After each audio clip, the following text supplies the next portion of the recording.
तो चलिए आज के इस वीडियो में हम क्लास 10th का मैथ का वैसे क्वेश्चन सीखने वाले हैं जो अक्सर बिहार बोर्ड में पूछा जाता है।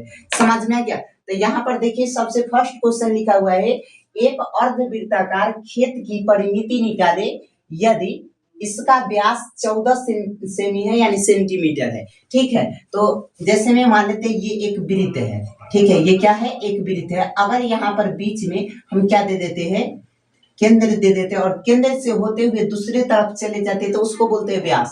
तो इसको आधा मिटा देंगे ना तो ये क्या हो जाएगा? अर्धवृत्त हो जाएगा। क्या हो जाएगा? अर्धवृत्त। तो हमें क्वेश्चन कहता है कि एक खेत है जिसका आकार क्या है? अर्धवृत्ताकार है, मतलब अर्धवृत्त के आकार का है।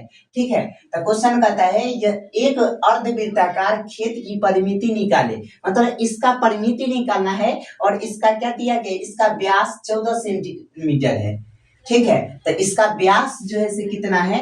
14 सेंटीमीटर है। व्यास कितना है? 14 सेंटीमीटर। यहाँ पर लिख देते हैं, यानी व्यास कितना दिया गया है? 14 सेंटीमीटर। तो हम क्या लिखेंगे जो दिया? आप देखिए हमें अर्ध परिमिति निकालना है तो अर्ध परिमिति का फॉर्मूला होता है पाई आर प्लस डी होता है। तो यहाँ पर तो डी का मान पता है, उसके बाद पाई का मान 22/7 होता है। आर का मान नहीं पता है तो इसका मान निकालेंगे। तो कैसे निकालेंगे? तो यहाँ पर व्यास कितना दिया गया है? व्यास बराबर लिखेंगे व्यास, यानी डी बराबर कितना दिया गया है? 14 सेंटीमीटर। ठीक है, उसके बाद हमें पता है त्रिज्या बराबर क्या होता है? त्रिज्या यानी आर बराबर क्या होता है? तो हमें पता है d/2 होता है। डी का मान कितना है?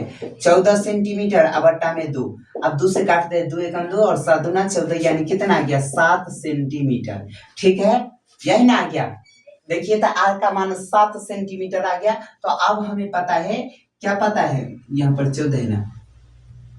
अब उसके बाद देख लीजिए, हमें पता है कि अर्धवृत्ताकार, क्या लिखेंगे?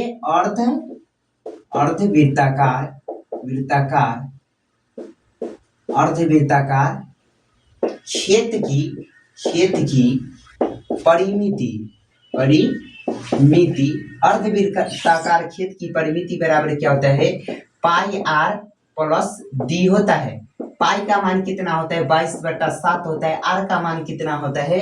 तो आर का मान देखिए यहाँ पर कितना है? 7 सेंटीमीटर है। तो यहाँ पे लिख देते हैं 7 सेंटीमीटर प्लस में डी का मान कितना है? तो डी का मान है 14 सेंटीमीटर।